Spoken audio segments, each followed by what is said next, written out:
As you know, the Pandavas foolishly engaged in a game of dice, and Yudhishthira lost and lost and lost.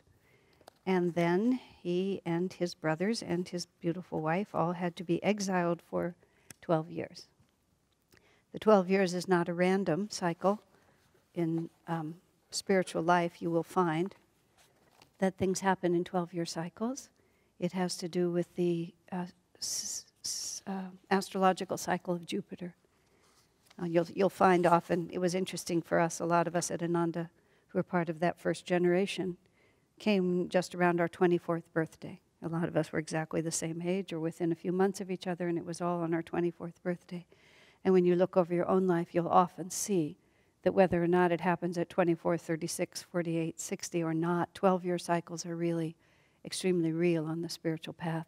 When I finished my first 12-year cycle from 24 to 36, it was an astounding shift of consciousness for me.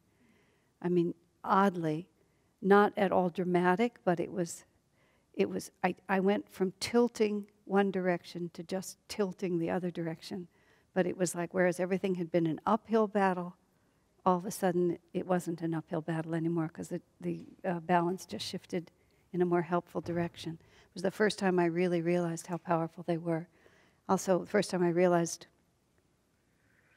how much longer it takes than I thought it was going to take. But so their exile for 12 years is symbolic of if you start on a certain cycle spiritually or materialistically, often it takes you 12 years to finish it, which is one of the reasons why it's important to grab the wave when it comes and to move with the spiritual energy when it's with you, because you can't really just ignore these opportunities and just calmly imagine that they'll just keep coming back to you. People squander all the time tremendous opportunities and have no idea what they're squandering. So it's an important fact. You can be exiled for 12 years, and then it's much more difficult to bring yourself back to where you were because of all that momentum, all the new karma that you've accrued. And also, and I don't mean to make this in any punitive way, but if God gives you gifts and you can continually say, oh, no, thank you, I'm busy doing this, it's not as if that will just be sitting there waiting for you. You have to bring yourself back to the point that you were when it was offered to you the first time. It's very interesting watching, having been now involved on the spiritual path long enough to have seen a lot of long cycles go, how many people show up again after a really long time. I read autobiography when I was 24, but for the last 25 years I've been doing something else. I don't know why. I came to Ananda and stayed a couple of months, and then I just felt like going off and doing this and doing that. And now you're looking at a person who's no longer at the beginning of their life, but at the middle or even farther into it. And they don't remember why they didn't follow through in that moment. And the exile of the Pandavas, he gambled with material desire. He gambled with the sense of I and the importance of I, and he lost. And now he has to go off. Now, of course, Yudhishthira and his brothers have the spiritual strength to hold on. There's another image from the 12 years, is that sometimes the spiritual forces in you have to grow. They need time to develop the strength before they can really have that confrontation with the other aspect of your own nature. So all of those factors are true. You can't, sometimes if you move too fast, sometimes moving too fast is not the fastest way to get to your goal. If you're presumptuous is actually the word I want to use. Patience is the fastest way to get somewhere. Sometimes if you're presumptuous and just want the accomplishment without the sadhana, and then you just don't build the strength. You don't have it. You just gamble everything all at once when you don't have the power, and it's not going to come. The spiritual path is, well, in the Gita it says, out of 1,000 who seek God, only one finds God. And that's very difficult to understand when you're so full of tremendous enthusiasm.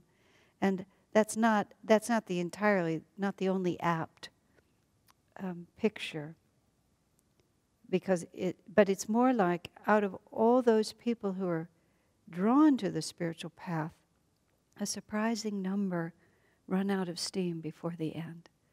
I was recently talking to a friend whose life has been, he's had a lot of challenges in his life, there's no question about it.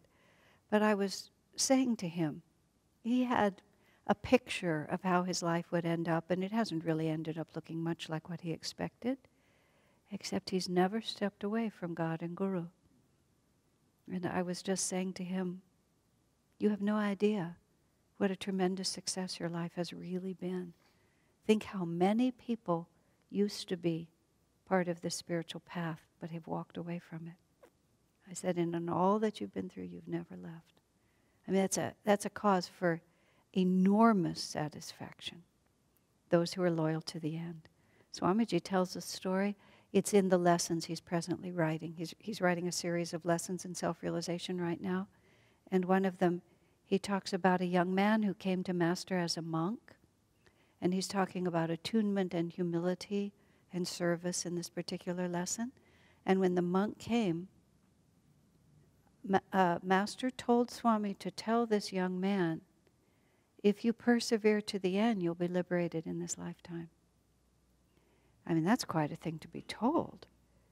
But the young man was asked to do menial work, and he thought himself worthy of more. And after a relatively short period of time, he just announced, I didn't come here to hoe weeds. And he just walked away. Just not having any idea of what the transforming process is really like. So this is a cautionary tale for Yudhishthira when he gambles and loses and then has to spend 12 years in the forest, but he never loses his spiritual focus. And even though Duryodhana takes over the kingdom, the kingdom of consciousness, Yudhishthira never gives up his claim to the throne, and in the end comes back with even greater strength, as we'll see, and challenges them, and of course wins. You know what the end of the story is, so I'm not spoiling it. Okay. Yes? Do we have a microphone? Okay. It's annoying to those who listen on tape. Does the 13th year have as apt a significance? What I have written in my notes is that even after the 12 years are over, you have to spend a little more time getting your feet on the ground. I have no source for that little penciled note here, so I have no idea where that comes from. So when I get there, I'll say it again, but I have no idea why. There's always transitions. If you've been really exiled, it takes you a while to get back into it. That's just the way things work. If you've been through one period, it seldom completely lifts on the day that it ends, astrologically speaking. But the day that it ends is the beginning of the new cycle, sometimes astonishingly so to the day. A friend of mine, this is very brief and then I have to go back. He was a man of our acquaintance, very successful businessman, suddenly was peripherally involved in illegal behavior. No, not himself personally, but an individual who was peripheral to his company was arrested for illegal behavior, and then he was targeted by the government, his company. And for 2 years he was just plagued. Phones were tapped, all kinds of things happened to him. The government was determined that he was illegal. And, he basically lost his company because of the lawsuits and the scandal and all these different things happened. It went on and on and on and on. And somewhere in the midst of that, he's an Indian man, he found a horoscope that his grandfather had done for him when he was born. And the horoscope said that at the age of, I think it was 38, he will be persecuted by the government, and that it will last for 2 years, and it will lift on his birthday.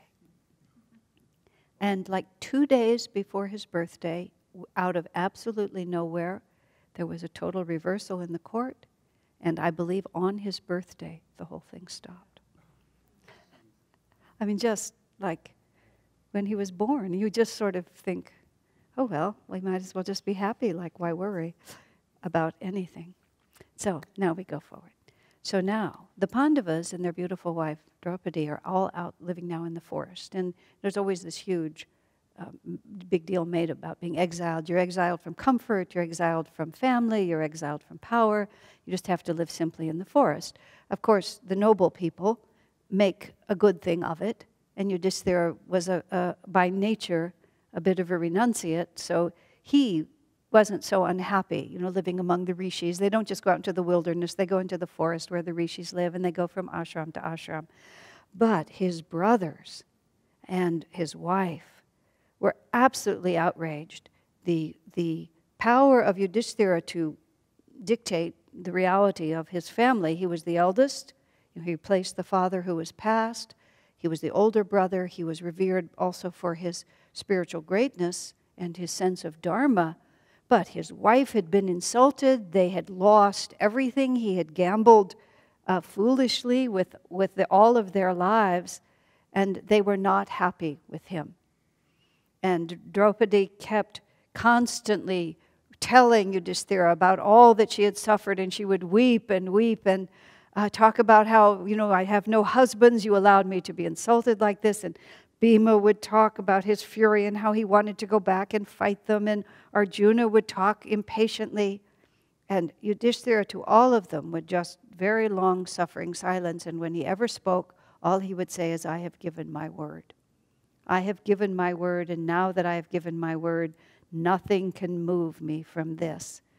And Krishna, who had been preoccupied with somebody who was invading his city when all of this took place, only heard about what had happened to the Pandavas afterwards.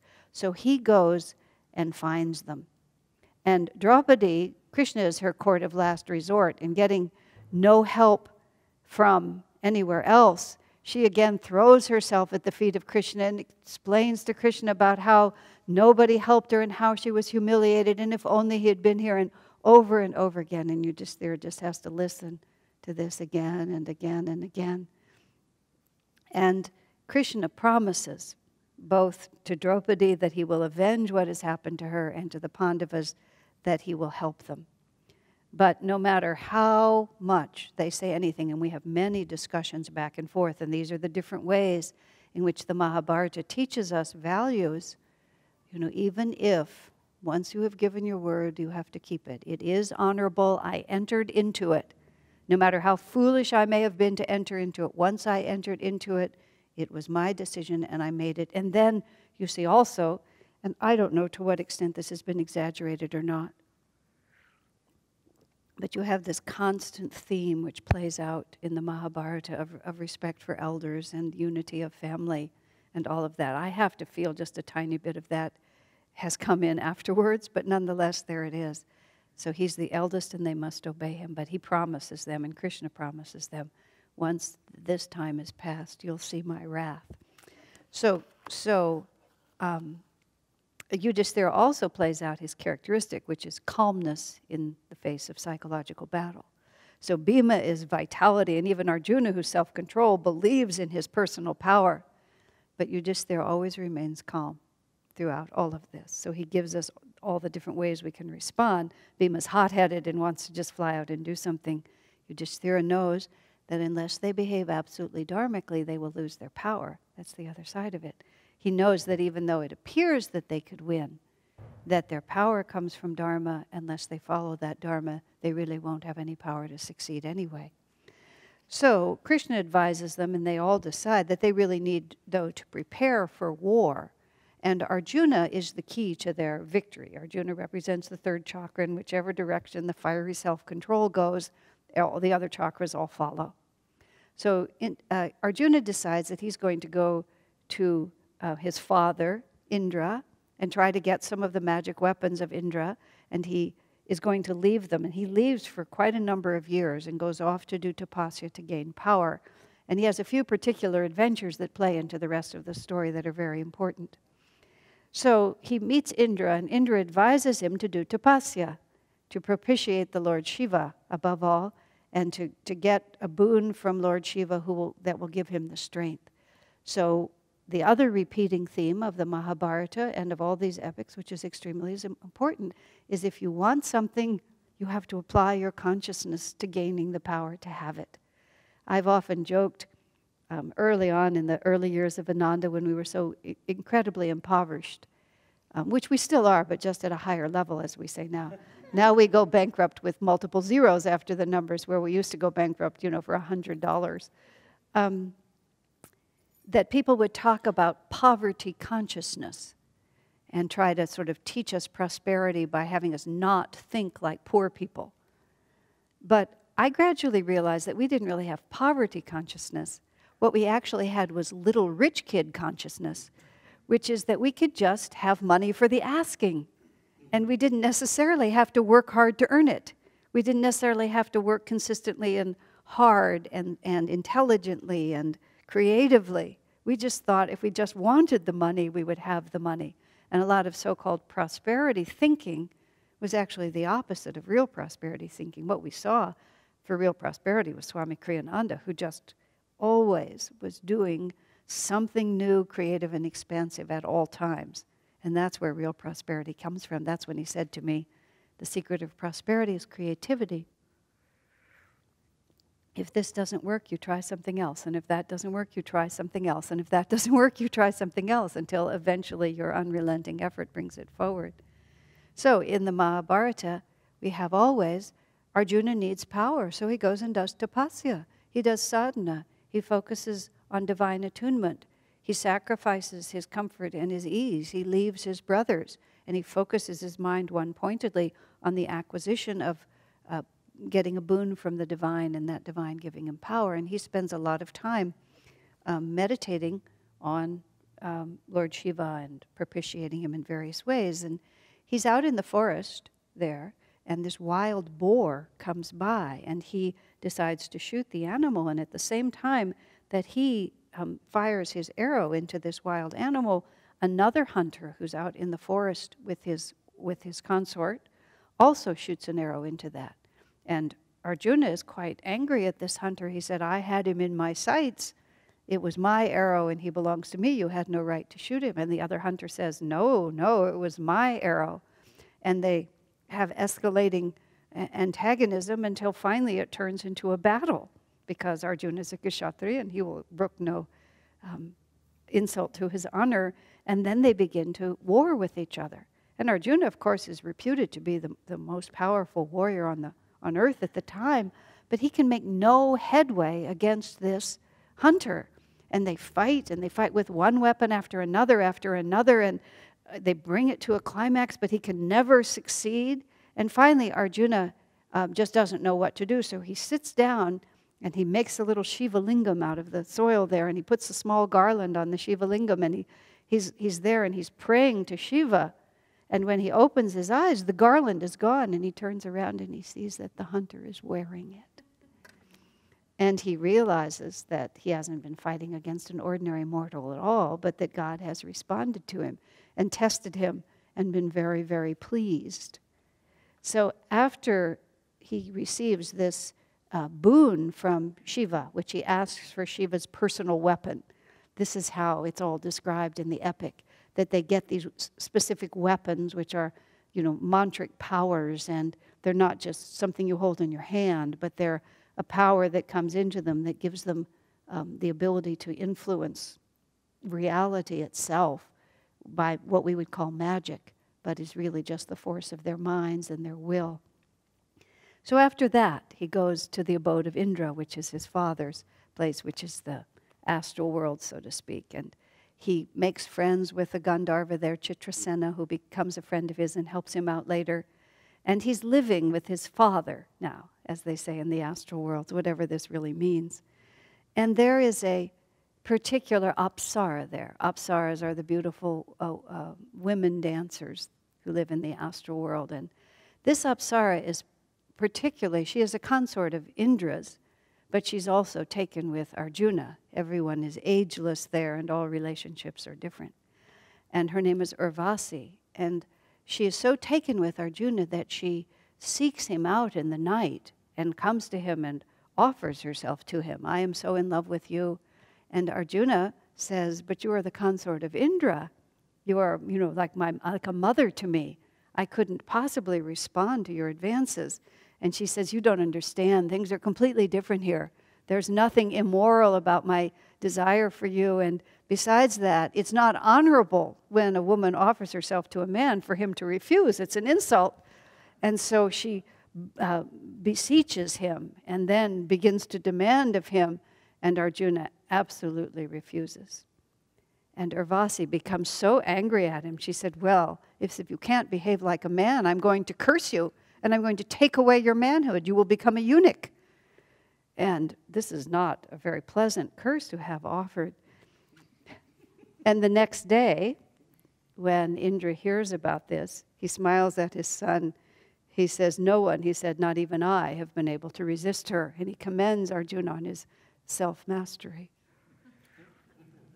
But because Indra is so admiring of his son, he pleads with Urvasi, and instead of it being a curse that goes on forever, she mitigates it so he will only be a eunuch for 1 year of his life.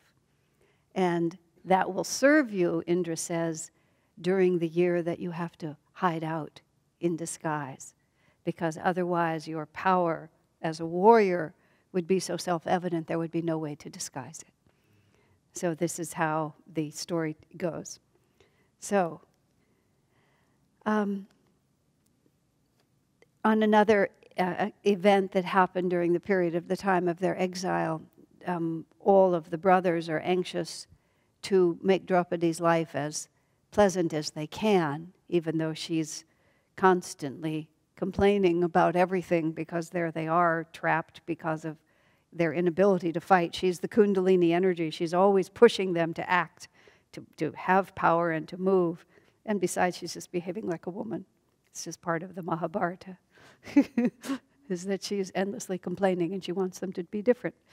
But she's divinely inspired by doing so. Okay. So one day she's sitting in the forest and this very unusual flower is blown in her direction. It has this exquisite perfume and she's never seen this flower before. And she says to Bhima, who is always willing to do whatever she asks, can you bring me more of this wonderful flower? So Bhima goes following the fragrance of the perfume, which is in the air. He follows that fragrance higher and higher and higher and higher up into the mountains until in the distance he sees a field where many of these flowers are growing.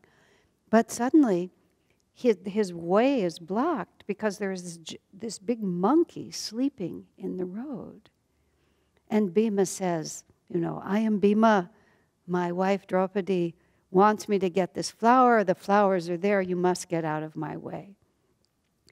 And the monkey just says, why are you making so much noise? I'm old. I'm sleeping here. Why bother with all of this? And he says, how dare you, Bhima says, how dare you refuse to move out of the way? Kshatriyas just at the drop of a hat. Rishis are cursing and Kshatriyas are always fighting. Everybody seems to have a hair-trigger temper, which is a little out of the ordinary, but that's what they're like. So Bhima, no matter what he says to this monkey, the monkey refuses to get out of the way. And then Bhima starts talking about how powerful he is, that he's a half-brother to the great Hanuman, and even Hanuman was not more powerful than he.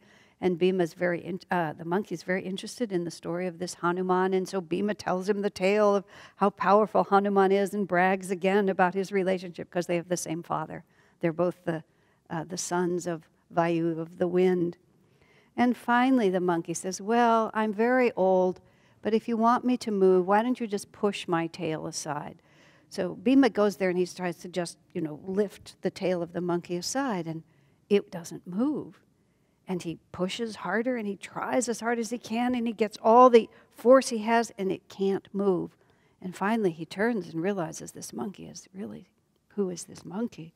And he bows to him, and then the monkey reveals himself to be the monkey Hanuman. So the Ramayana and the Mahabharata come together in this moment, and the two brothers unite, and Hanuman says that he will help the Pandavas in their righteous battle, and he promises that he will sit on the flag. Let me just try to say this. Yes, he sits on the flag of Arjuna's chariot. And so on Arjuna's chariot is the symbol of a monkey. And this story tells that the symbol of the monkey was Hanuman lending his support. The symbology of it is the monkey mind, that the mind is always agitated and restless like a monkey, but Arjuna had conquered it by self-control. So he had mastery over it, and the monkey symbol flies on his chariot. The other story is that Hanuman came and sat there and helped him. Because Hanuman is one of the most delightful characters in the Ramayana and the favorite of all children, you can imagine either that the story was added or maybe it really happened, because everyone always likes to talk about Hanuman the monkey. If you really want to get children interested in the Ramayana, you talk to them about Hanuman. So time passes, and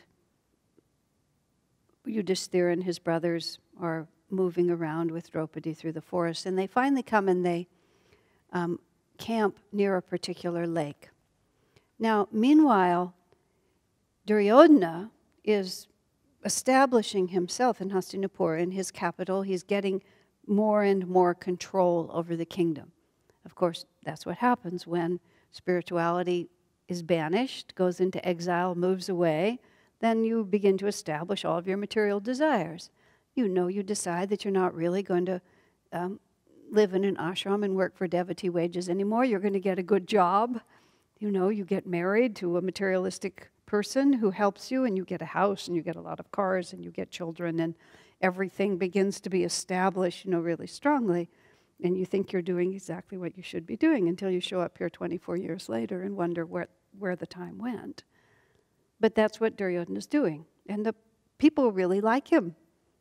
Everybody's very fond of him, and they're beginning to forget about Yudhishthira and the Pandavas and can't really quite remember. I've always noticed something so interesting over the years at Ananda village when people would come and go and be in tune for a while and then not in tune.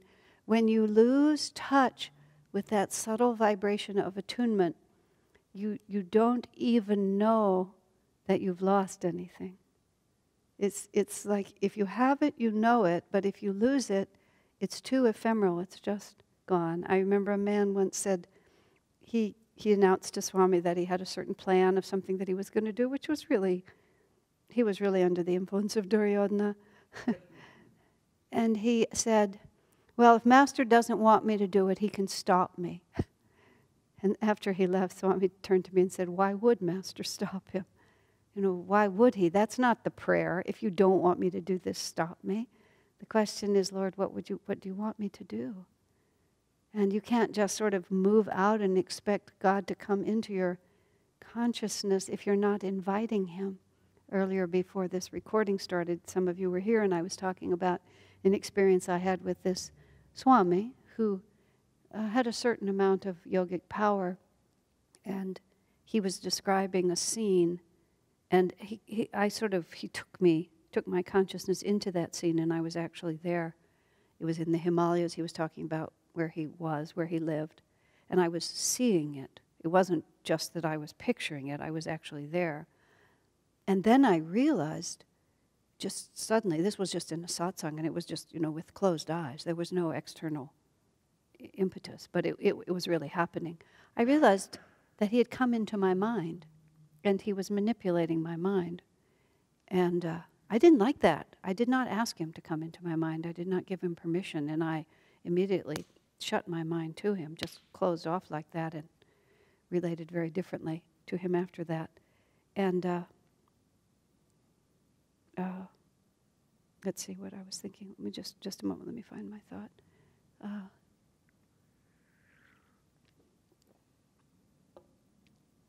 What we open our minds to is what happens to us. And if we stop opening our minds to that really subtle vibration of spirit, the mind gets filled with whatever else is around it, and we don't remember anymore. That wasn't quite what I was going to say, but I've lost the point, so I'll leave it. If it comes back, I'll say it again. Well, anyway, the Pandavas have taken up residence for a time by this particular lake. I know what I was saying about Duryodhana. Duryodhana has a certain amount of power, but he's not satisfied, because material desires are never satisfied. And he decides, with his brothers and with the encouragement of Radheya and others, that he wants also to have the pleasure of showing Yudhisthira how powerful he is, and enjoying Yudhisthira's and his brother's humiliation. So they make a decision. The Pandavas are not far away. They're camping by this lake. Let's find an excuse to go show off in front of them. That's where I was thinking about people who go off to do things that are not so spiritually inspired. They'll often come back to the ashram and try to make a good impression on you. I remember once this person engaged in a marriage that Swamiji advised them not to engage in, and one half of the couple came back after a year or two and said, basically, see how happy we are? And Swami said to me again afterwards, it was most interesting. He said, I never said they wouldn't be happy. In fact, it was short-lived. But he said it wasn't spiritually beneficial for them. In fact, the happiness also was short-lived, and it just turned into kind of a mess, but it resolved itself after a while. But still, the point was more just that, see, you gave me a certain piece of advice, but it's working out just fine anyway. So Duryodhana had that desire to just show the spiritual side of things, that, I didn't have to do it your way, it's working out fine for me, just like this. But he went there, and he made up this excuse that they were going out to inventory the cattle. Is that part of their, this part of working in the natural course of things? And Yudhisthira and his brothers were camped a little ways away, and Duryodhana came to the shore of this particular lake, and he wanted to put his camp there. But there was a Gandharva. As it turns out, it's Chitrasena, the friend of Arjuna from... A Gandharva is a heavenly being, a musician or a dancer also, but a heavenly being. And Chitrasena was there, and he refused to vacate. And Duryodhana and his minions were quite outraged. Don't you understand? This is the great Duryodhana. He's a great king. He wants the space. You have to move away for him. And Chitrasena said, no. So Duryodhana decided to do battle with him. And he turned out to be a very powerful Gandharva, and he had very powerful warriors. And in fact, not only was he not defeated, but he defeated Duryodhana and captured him. And all of a sudden, this whole thing has turned really, really bad. And so some of Duryodhana's people had to run to Yudhisthira and say, he's been captured. What should we do? And some of Yudhisthira's brothers said, good, let him rot. We know why he came out here. But Yudhisthira said, I am a Kshatriya. This is my cousin. He is in trouble. It would not be honorable for me to go and help him. And so once again, over and over again in Yudhisthira's life, he refuses to take the low road. He always takes the higher position. So the Pandavas go and they attack whoever is holding Duryodhana, but as soon as Chitrasena sees them and Arjuna, he just laughs and brings Duryodhana over to them.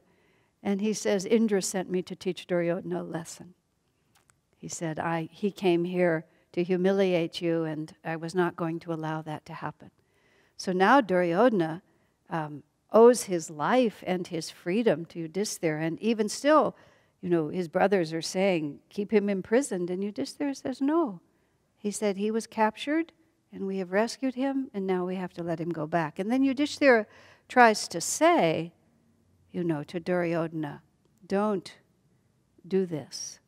Tries to give him good advice. But the materialistic mind doesn't listen if it doesn't want to listen. It just becomes angry when advice is given to it that it doesn't really want. And in fact, actually, Duryodhana becomes so humiliated by this experience that he goes off and he sits down and he resolves to fast until death.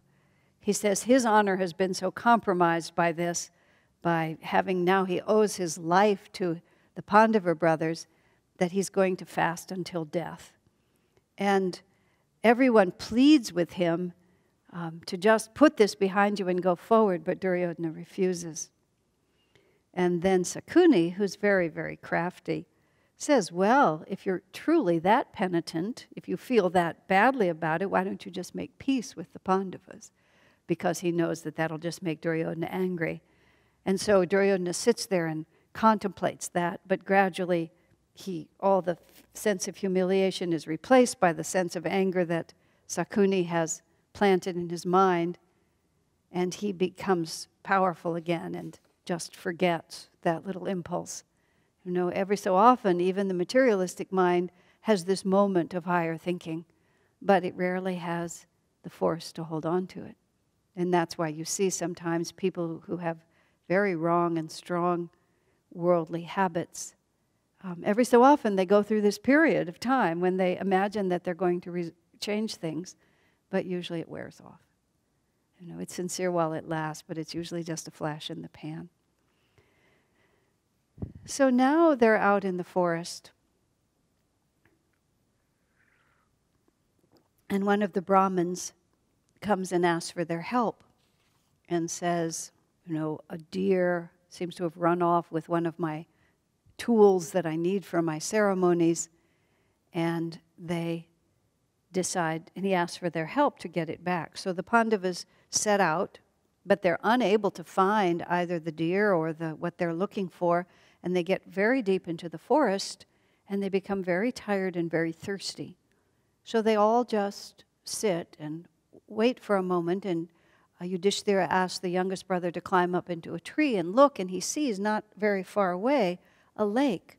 So Yudhishthira asks him, please go and draw water and bring water back to us. So the youngest brother goes, Nakula goes to the water, and he's standing at the edge of the water. A voice, seemingly coming out of nowhere, says, don't drink of that water before you answer my questions. And Nakula is just overcome with thirst, and he doesn't understand why he should be ordered about by this creature. And so he drinks of the water, and as soon as he drinks of the water, he falls down dead. Great tragedy striking the Pandavas out in the forest. So meanwhile, the other brothers are waiting, and Nakula doesn't return. So Yudhishthira says to Sahadev, go and see what's happened to your brother. So Sahadev goes, and he comes to the lake, and he sees his brother lying dead by the water, but he's just overcome by this terrible thirst. And once again, the voice says, you know, you see the fate of your brother. You must answer my questions before you drink of this water. Sahadev disregards it, drinks of the water, and falls down dead. Arjuna goes, meets the same fate. Bhima goes and meets the same fate. And finally, Yudhishthira comes. And he sees his brothers lying there. He hears feels the terrible thirst, and the voice speaks to him again and says, you know, you must answer my questions. And Yudhishthira says, you know, what kind of a powerful creature are you? These are the 4 greatest warriors in the world, and they're all stricken dead. Who can you be, and what can you have done? And then all of a sudden this gruesome monster, Yaksha they call him, appears. And Yudhishthira just is overwhelmed. What kind of a creature are you that could kill my brothers? And he says, I want to ask you some questions. So Yudhishthira responds by accepting the challenge. And then a whole series of questions is asked, which is a whole section of the Mahabharata, in which there are very subtle questions about right and wrong and dharma and righteousness. And every single question that's asked, Yudhishthira gives an answer for the ages.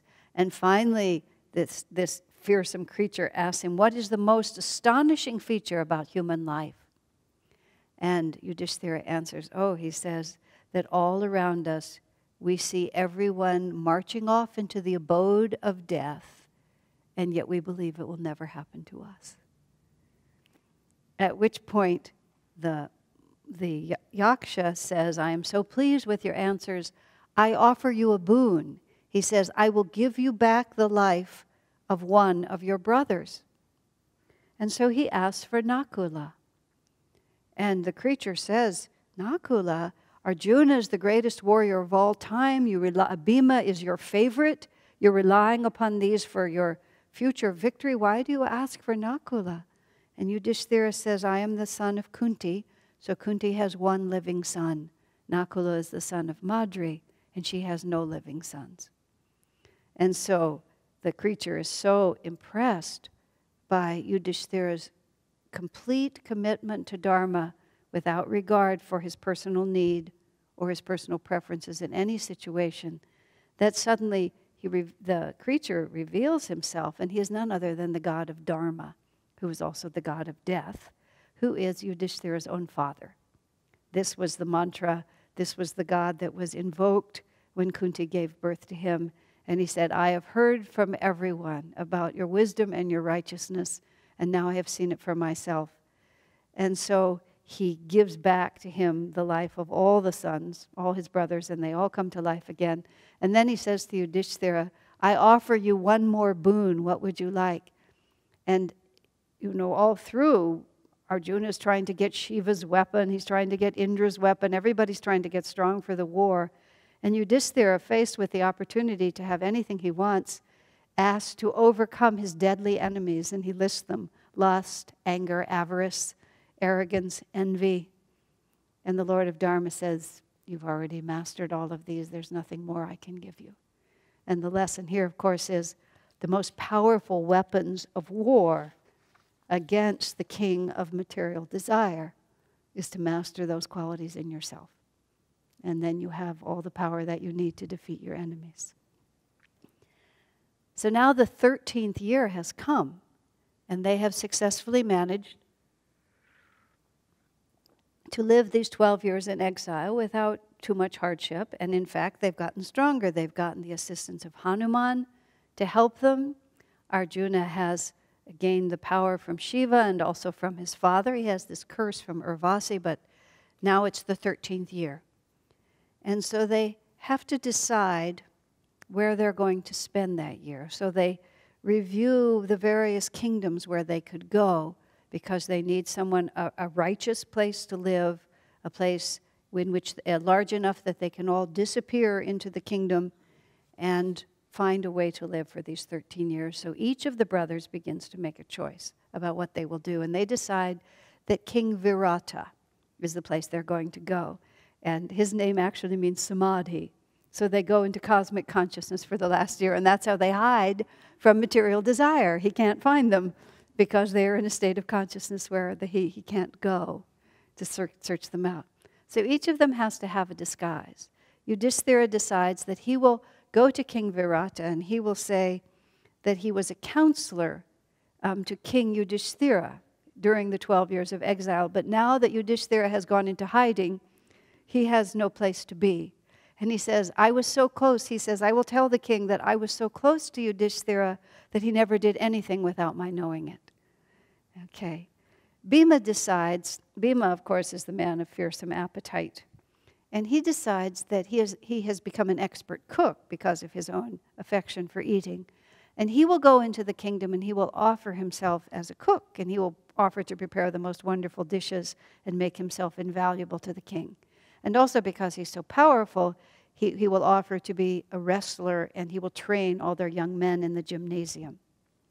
Then Arjuna is faced with this year that he has to live as a eunuch, and also when he was in Indra's court, Chitrasena had trained him in music and dance. So he says he will go and offer in, and he will offer to teach the women of the household music and dance. And he will disguise himself as a woman. He will wear his hair long. He will wear a cloth across his upper body. In India, you sometimes see these men who dress like women and act like women. It's a kind of a group. I don't know if it was there then or not. Nakula has a gift for working with horses. Sahadev has a gift for working with the cows, and they all agree one by one that they will go in. And Draupadi, and the men can hardly bear this, but she will go also, and she will find the queen. And she will say, I was an attendant to Draupadi. I used to fix her hair every day. I can do anything with flowers and with jewels, and I will make you and the women of your court beautiful.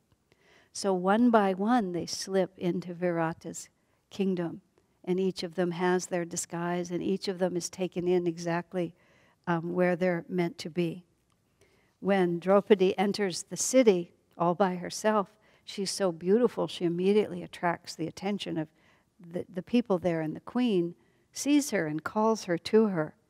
And Draupadi says that she tells the queen, she says, I was a handmaiden to Draupadi, and now that she is in hiding, I have no place to be. the same as Yudhishthira had said. She said, but I have 5 Gandharva husbands, she said, but they are cursed and they have to leave me alone for a year. So I want to live with you for just 1 year.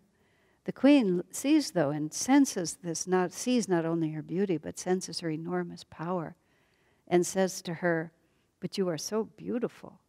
If my husband, the king, sees you, I am afraid he will fall in love with you. And Draupadi says, no fear, my queen.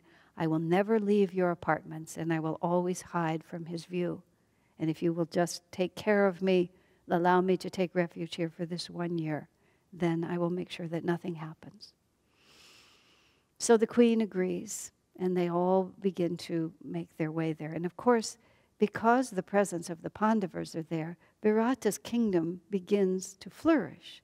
And Virata becomes very attached to Yudhishthira, and he gives him good advice, and they play chess together, and they're always as they are, and the cows and horses flourish, and the queen is very beautiful, because when spirituality enters, then the kingdom begins to flourish.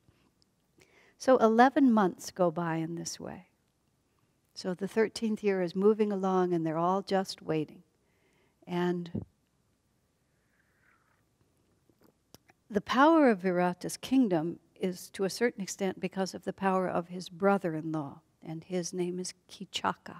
And Kichaka is considered to be one of the 4 strongest men in the world. Bhima is one of them, Balarama is another, Kichaka is the 3rd, and then there's a 4th who's not a character in the story as far as we're concerned.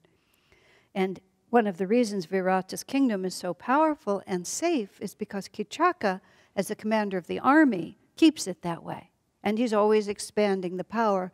So to a certain extent, Virata actually owes his kingdom to his brother-in-law, because the commander-in-chief of the army is the one who really makes it strong. Dhritarashtra depended on Pandu. Pandu was a good warrior also, and a good fighter, and the kingdom, when it came back to Dhritarashtra, was much stronger because Pandu had been the warrior, which is one of the reasons Dhritarashtra owed Pandu's children, the Pandavas. What he did was because he really owed his kingdom to his brother. But Kichaka has been out on a campaign for all these 11 months. And then he returns, and when he returns, he comes to see his sister, and because it's a brother and a sister, he comes into her apartments. And as it happens, Draupadi is sitting in a garden there, and he sees her.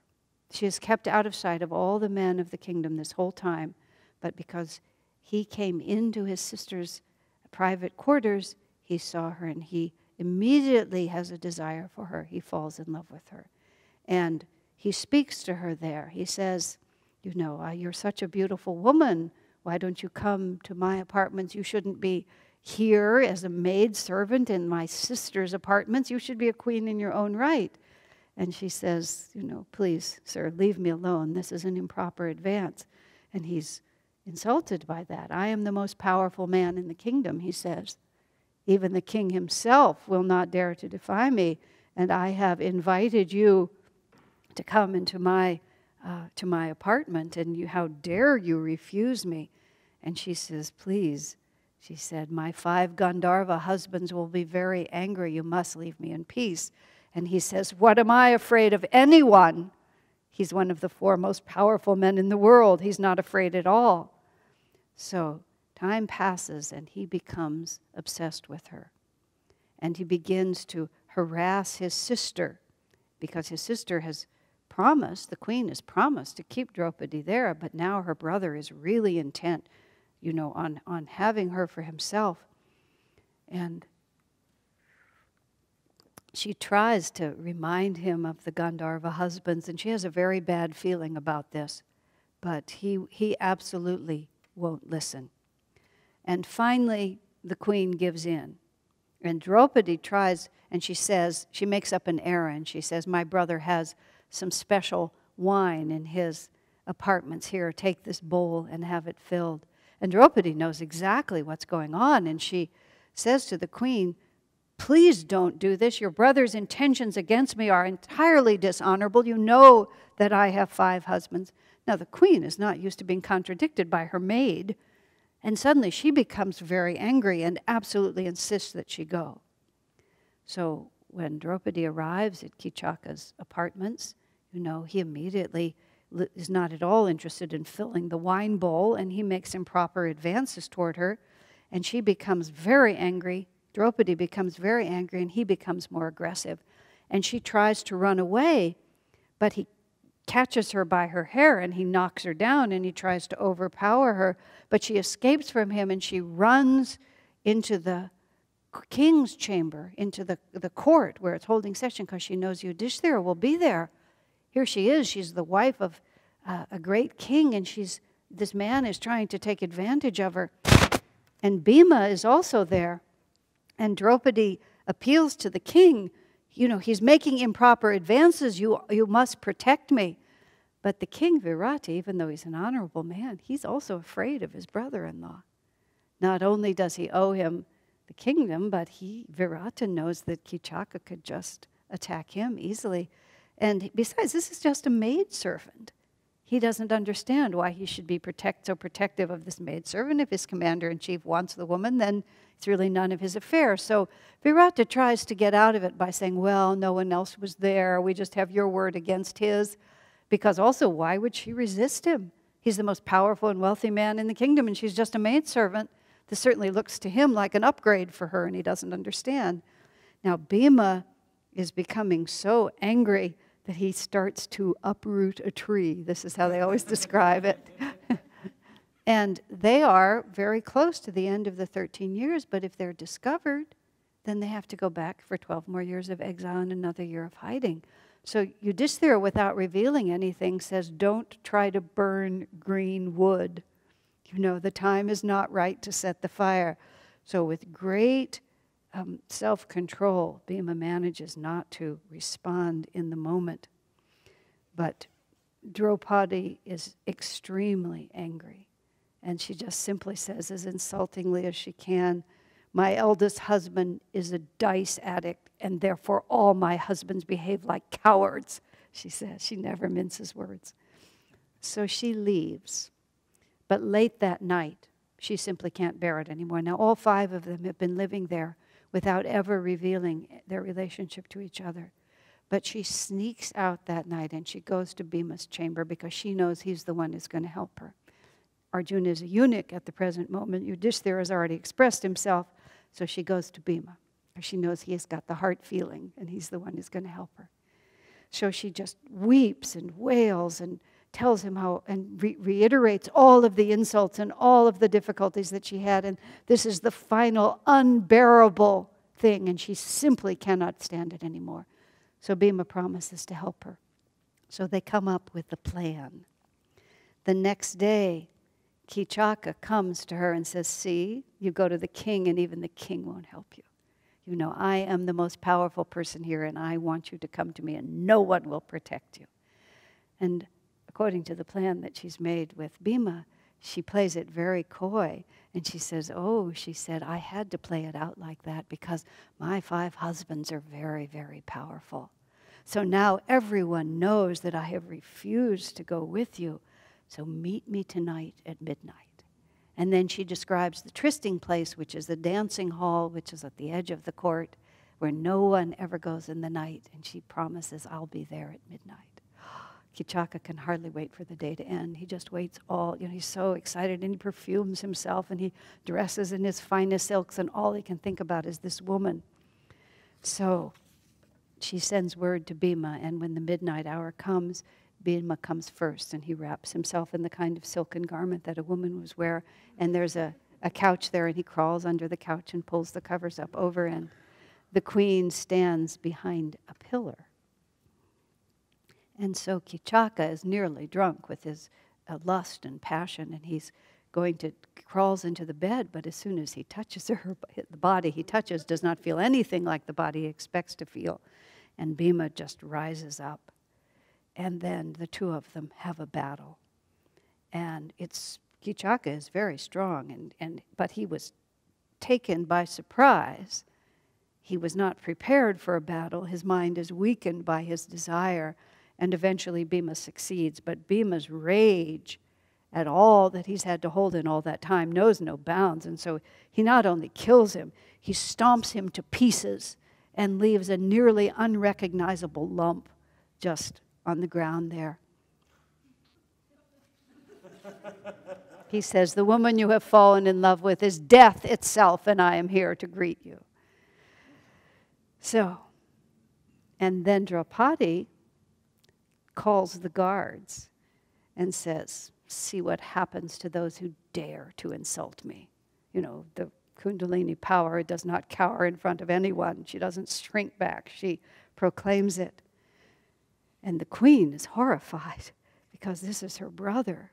And Draupadi, and she wants Draupadi out of her court immediately. And Draupadi says, "I need to stay here for 13 more days." And everybody's too terrified to force her to leave. And so she's able to stay in the court. Okay, let's take a short break. But make it a short break. Does anyone have any questions that need to be answered before we go forward? Okay. So now, you know, the Duryodhana and the rest of the Kauravas know that they've been keeping track. They know that somewhere the Pandavas are hidden in this 13th year, and they have not been passive during these months, but they've sent spies out in all directions trying to find where the Pandavas are, because if they can discover them, then they can send them off into exile for another 12 years, and then we can just put off this whole confrontation and they won't have to deal with it. But they all come back without having been able successfully to find them, because, of course, they're hiding in samadhi, and they can't be seen by material desire. So the only odd story is of Kichaka's death, which is a little unusual because there are only 3 people in the world that they believe are strong enough to kill him, and he was not only killed, but he was smashed to bits. And also they feel that wherever the Pandavas are, that kingdom is going to be flourishing. And they decide that Virata's kingdom must be the place where they're hidden. So they decide that they're going to invade that kingdom, and if they try to make war with that king, the Pandavas will feel obligated to come out and help if they're there. And they now believe that they're there.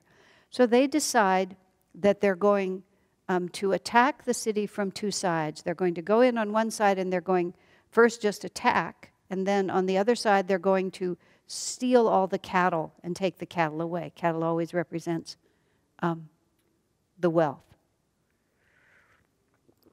So the attack comes, and Yudhishthira says that he used to be a good warrior, and he offers to go with Virata to help. And so Virata and all his army go out, and they meet the Kauravas, and they begin to, let me just wait just a second.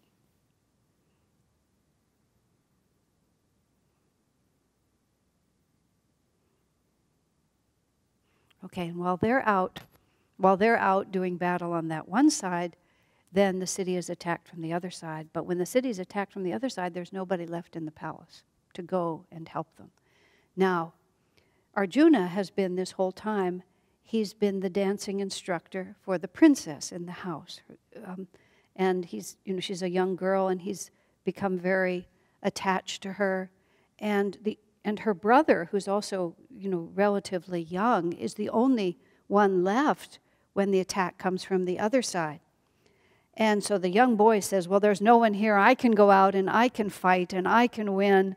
And the Arjuna says to the daughter, to the princess, he says, well, tell your brother that I am very good as a charioteer, and I will be able to wait a second. For some reason, I can't keep this story straight. Let me just get it straight in my mind. Okay. All right. There we have it. So the princess tells her brother, well, you can go out and be a hero, and Brinhala is what she's called herself, and she can be your charioteer. They refer to a eunuch as a feminine. And at first, he doesn't want this to happen, because having a woman for a charioteer is not really what a hero does. But finally, he doesn't know what to do, and the queen insists that if he's going to battle, he must have this woman drive him. So she comes out, Brinhala, and her hair is down, and she's driving the chariot, and she drives the prince out toward where the warriors are. But as soon as he actually sees the battle, he becomes very frightened because he's really just a young man and he's never been in battle before, and he actually runs away. He jumps out of the chariot and runs away. And Brinhala just can't let him disgrace himself like this, so he drops the reins and runs after him and grabs him and brings him back. Now, then he says, he gives to Arjuna in this form, not yet revealing his identity, gives this prince a good, strong talking to, and he says, look, he says, the prince says, I know where the Pandavas have hidden their weapons, because when the Pandavas first went into Virata's kingdom, they decided they couldn't go in with all of their powerful weapons, because if they had those weapons, the weapons themselves would attract so much attention that they would immediately be found out. So on their way into town, they decided, they saw this tall tree, and they needed to put their weapons somewhere where no one would touch them. So they found the hide of a dead animal, and they wrapped their weapons in that, and then they strung them high in the tree. And some of the villagers who saw them doing it, they said that this was the body of their dead grandmother, and that according to their tradition, it had to hang in the tree, but if anyone touched it, they would be cursed and they would die. So the villagers told everyone, and they just would see this thing up there, but they never came anywhere near it. So Brinhala goes with the prince now, and he goes to where those weapons are, and he pulls them down from the tree, and they say that Arjuna wept at the sight of his beautiful weapons there.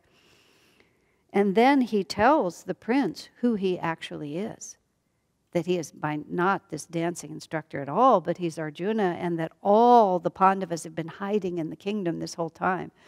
The prince is overwhelmed and excited, and now he realizes that driving his chariot is no eunuch dancing instructor, but Arjuna himself, and he's overwhelmed, and he begs Arjuna to forgive him and his family for any offenses that they might have offered to the Pandavas over this whole period of time.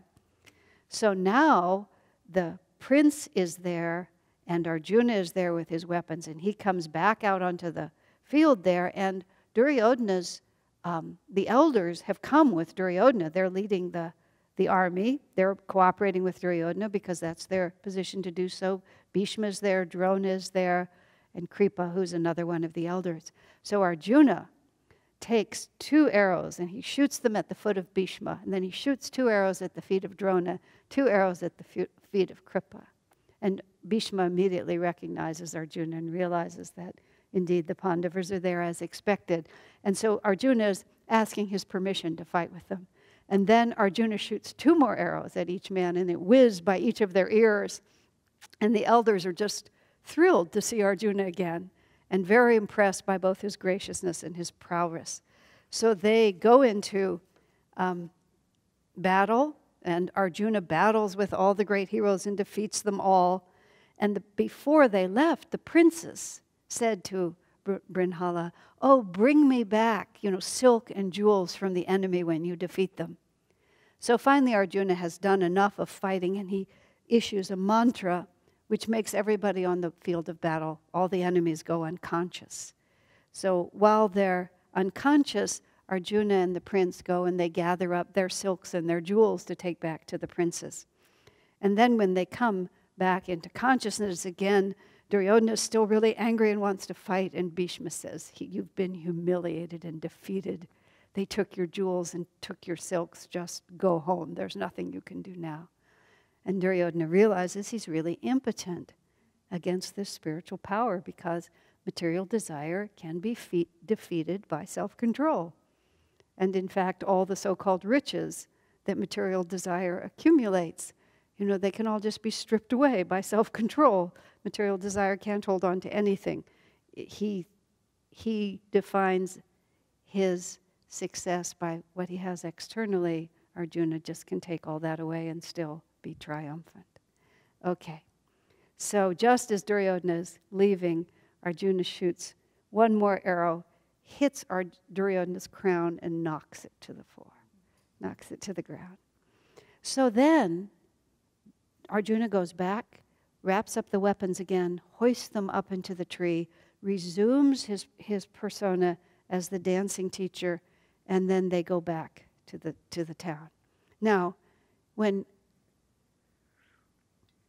the king comes in from his side of battle, where he has also been successful, and he finds out that the army had come from the other side, and his young son had gone off to fight, and then he hears that the dancing teacher was his charioteer, he becomes quite alarmed. But then Yudhishthira, who's still in disguise, hasn't given, Arjuna has told the prince, but he swore the prince to secrecy. He said, you mustn't tell your father who we are. We have to reveal in our own way. So when Yudhishthira hears that Brinhala has been the prince's charioteer, he begins to tell the king, oh, no worry, I understand she's a great warrior. And then the king hears that it's been a great victory, and he's so proud of his son. But every time he says something that his son says, Yudhishthira adds, well, of course, because Brinhala was his charioteer. And with her, there was no possibility of defeat. And finally, the king becomes so angry at Yudhishthira constantly putting down his son that he throws the dice at Yudhishthira, and he cuts him like this. And as it happens, Draupadi is there, and she rushes over to Yudhishthira and puts a golden bowl underneath so that his blood will fall into the bowl. And the king says, what are you doing? What does that matter? And she just looks at him and says, you have no idea. If his blood falls onto this ground, for every drop of blood, there will be a year of famine. And so she protects him like this. Now, Yudhishthira has a serious injury on his head. So he sends word, he says to the prince, he sends word and says, make sure that when Brinhala and the prince come back, that the prince comes in alone and that Brinhala doesn't come with him. Because Yudhishthira fears that if Arjuna sees that he has been attacked, that Arjuna will lose his self-control and will not be able to resist that. So the prince returns, and the prince is very agitated. He really doesn't know how to deal with this because now he's in possession of a secret, and his father starts praising him. And so the prince says, well, that there was a heavenly being that helped me, a powerful heavenly being that helped me.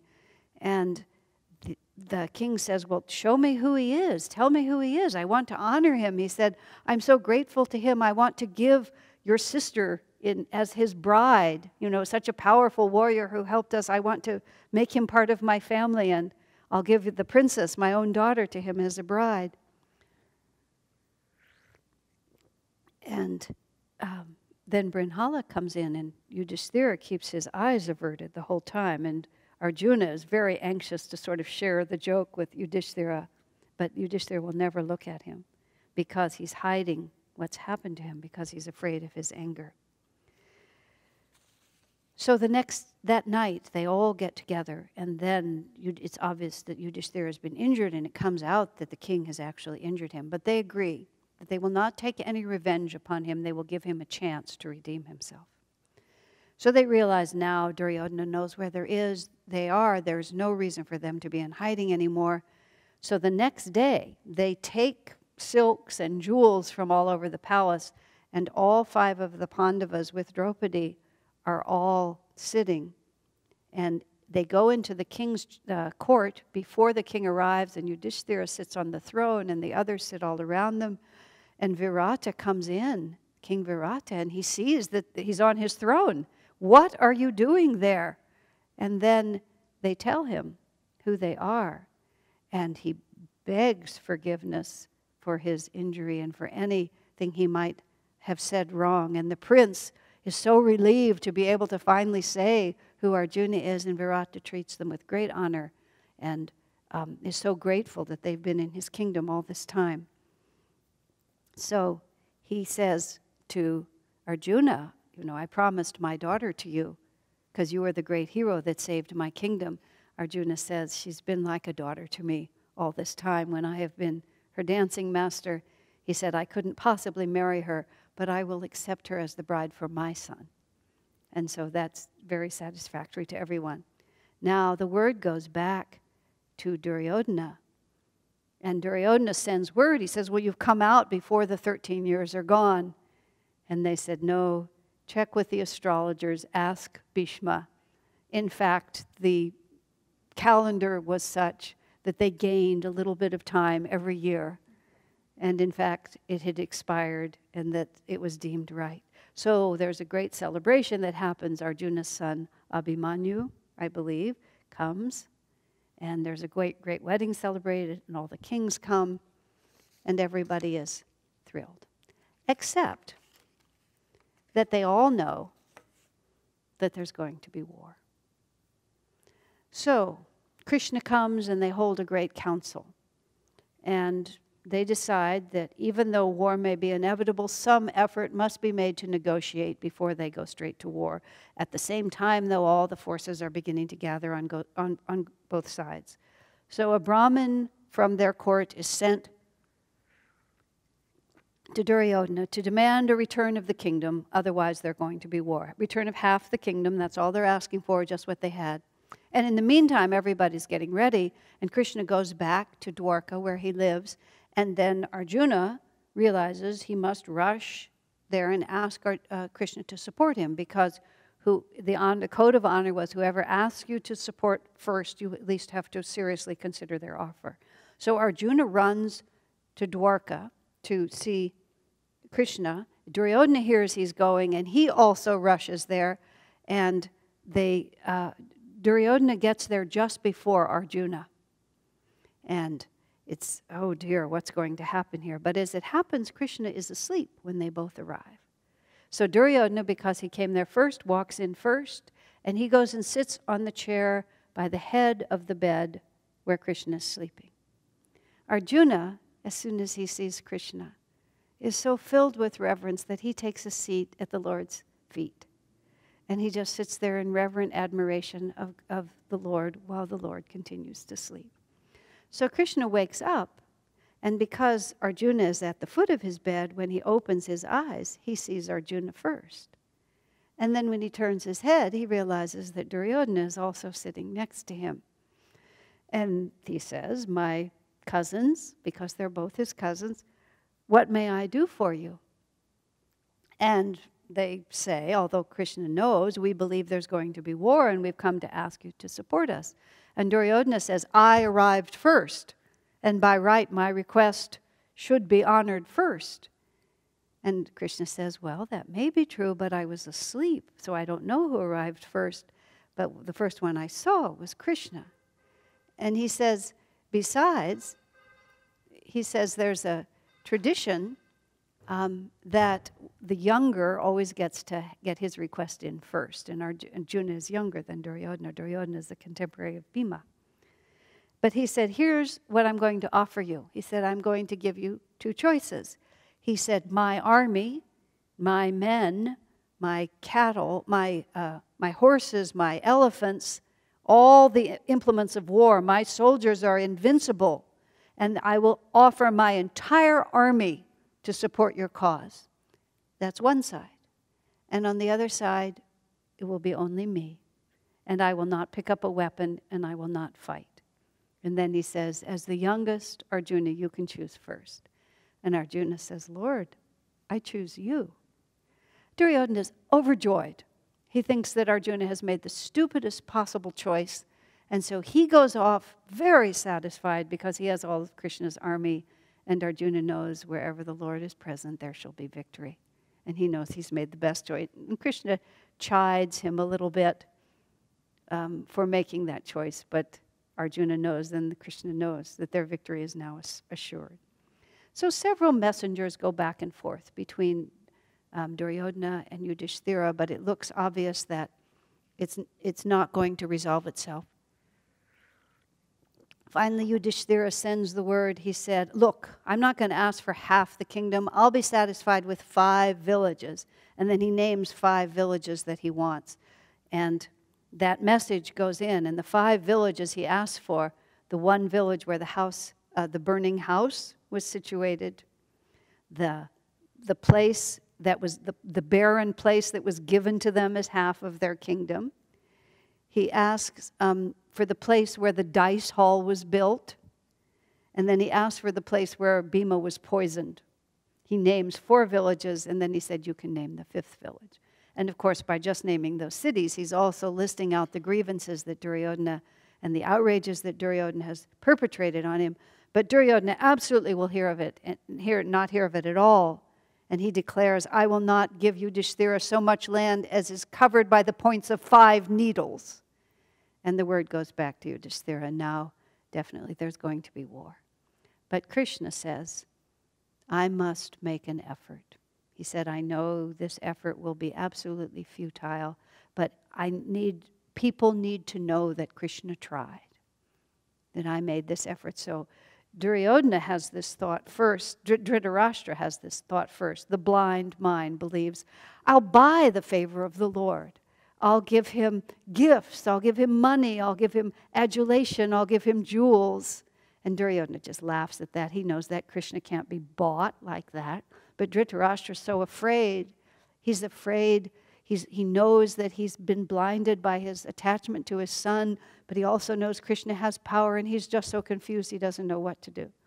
Duryodhana comes up with his plan is that he's going to capture Krishna and hold him a prisoner. But he decides to welcome Krishna in this lavish way, and he prepares a palace, he prepares food, he prepares a greeting, and when Krishna comes, he won't have anything to do with Duryodhana's palace. He says, there is no righteousness in your house, and I will not enter it. And he goes to stay with Vidura. Duryodhana is extremely upset, but Krishna will have none of it. And he stays with Vidura, and the 2 of them talk about the disaster that's about to ensue. That Krishna was born for this.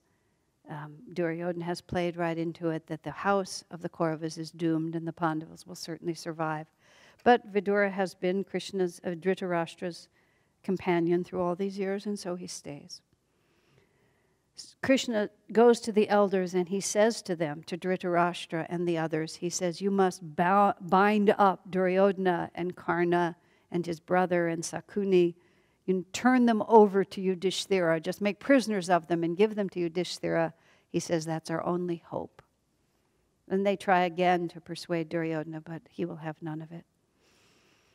And before they can capture Duryodhana, Krishna according to Duryodhana's foolish plan, he expands his consciousness and his form out into the infinite. And Dhritarashtra, who's never been able to see, because he's been blind since birth, sees the divine form of the Lord. But after that, he says, make me blind again.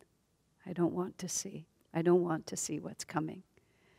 Now, Krishna's leaving. War is absolute certainty. Even the Lord himself cannot bring peace. There's also obvious lessons in this, that even the Lord himself cannot reconcile. He can't make peace between the material desire and dharma and spirituality.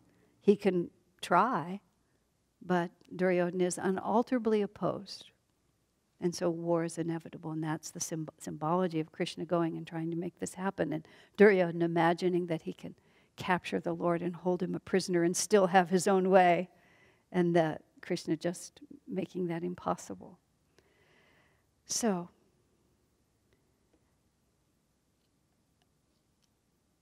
on the way out, Krishna stops and visits Kunti, the mother of the Pandavas, who's living there in that court. And he tells her that war is coming, that the Pandavas will prevail, but it will be great sorrow for everyone, and she understands. And then he says to her, as the mother of a Kshatriya, you give birth to sons so that they can fight and die. That is what your duty is. But before he leaves, after visiting Kunta, he goes to Radheya, to Karna, who's the great, powerful hero who has dedicated himself to Duryodhana in return because Duryodhana gave him friendship when no one else would. And he continues to cling to this thought that it's going to work out, that he's powerful enough. So Krishna takes him into his chariot and they drive off to a solitary place where no one else is there, and Krishna speaks to him. Krishna says to Radheya, I know you to be an honorable man. He said, you're not an evil man, you're an honorable man, and yet you have allied yourself with Duryodhana. Why have you done that? He says, when no one else would accept me, when everyone scorned me and cursed me for my unfortunate birth, this man made me his friend. And for that, he said, I have loyally supported him. I have a debt to repay to him, and I have promised him. He said, 2 people in my life have loved me. The mother who raised me, Radeya, and Duryodhana, and no one in my life has loved me except the 2 of them, and I will give my life for both of them. Then Krishna says, who is your mother? And Radeya says, my mother Radha tells me that I must have been the child of a high-born princess who loved her reputation more than she loved me, because she wrapped me in silk and put me in a carved box and put me on the river.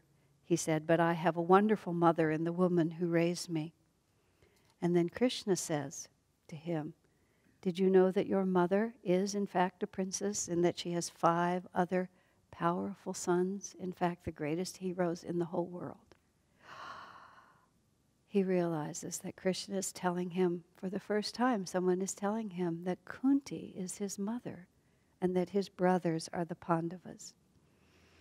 And then he says, who is my father? And Krishna says, the Surya. By the power of the mantra, Surya was your father. Radeya realizes that his Ishtadeva, the one he's been worshiping all this time, is the god Surya, who is his own father. And then Krishna goes on to remind Radeya of what he knows, that if a woman has a child before she is married, that child becomes the legitimate child of the man that she marries.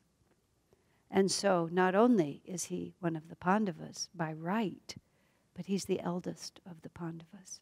He's older even than Yudhishthira, and by right the whole kingdom belongs to him.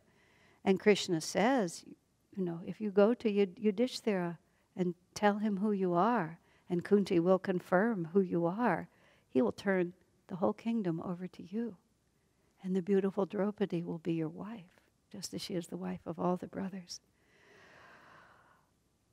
Karna says, he said, by law I may be a Pandava, I may be the son of Kunti, but that woman turned her back on me. He says, I was raised by Radha and she is all the mother I need. She said, even though I would have wealth and position, I would have to turn my back on Duryodhana. The Pandavas scorned me and Duryodhana accepted me. He said, I can't turn my back on the one who has loved me now for the sake of my own welfare. And then he says to Krishna, oh, you're so clever, he says. He said, my one joy was the thought that I was going to battle Arjuna and defeat him. And now by telling me that he's my own brother, you've taken the heart out of me. He said, out of your love for Arjuna, you've made it impossible for me even to enjoy that victory if that victory comes to me. He said, but I will fight and I will die and I will sacrifice my life because that is my fate and my duty. He says to Krishna, I'm tired of this life anyway and I'm ready to die.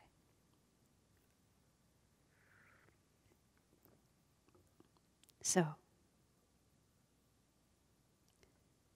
Kunti hears from Vidura all the terrible things that are going to come because Krishna has told Vidura everything about this terrible war. And she decides to make one last desperate effort. So she knows that Radeya every noon does his worship of Surya, and afterwards whatever boons are asked of him he will do. So she goes to where Radeya is doing his worship of the sun, and she waits behind him, and the way it's described, the sun is beating down on her, and she takes a piece of his garment and covers herself from the sun. And so then when he finishes his worship, he turns around and he sees her there. And he says, those who come now come to ask me for a boon. You know, who are you? What may I do for you? And then he looks at her and he says, you seem strangely familiar to me. Have I met you before? And then he recognizes her as that cloth-covered figure that used to come to her when he was young. Remember, he told his mother, about he would have this dream during his childhood, and this woman would come, and he could not quite see who she was, and she was dressed in fine garments, and she would weep, and her tears would fall on him. And he would say, "Who are you? Why are you here?" But she would never answer him. And then as he grew older, she stopped coming. And he decided that she must have been the young woman who gave birth to him. But as she grew and had other children, she withdrew from him, and he hadn't seen her. And then when he tells about that dream, he tells Kunti about that dream and that she looks like that woman, Kunti begins to weep. And she says, "In fact, I am your mother." And Karna says, "I know," because Krishna's already told him. And he also knows who she is. He said, "I know who you are, and I know why you've come. Except after all these years, I am meeting my mother, and I just want to enjoy." And so they sit together. And he puts his head in her lap, and she strokes her hair, his hair. And mother is with her son is with the mother. And he says, "You know, all the anger and the bitterness I had in my heart towards you, now that you're here, I can have none of it." And they say they sat together for minutes or hours. And then he says, "Why have you come?" And she says, "You are my eldest son. The throne and the kingdom and the crown belong to you. The boon I ask of you is that you accept it." He says, "I cannot." She says, "I am your mother. I am asking you." And it's a very grave thing to not do what your mother asks. "I am asking you." He says, "I cannot." But then, as she's leaving, when she really realizes he's not going to say yes to her, and she's weeping as she leaves, he says, "I will grant you a boon."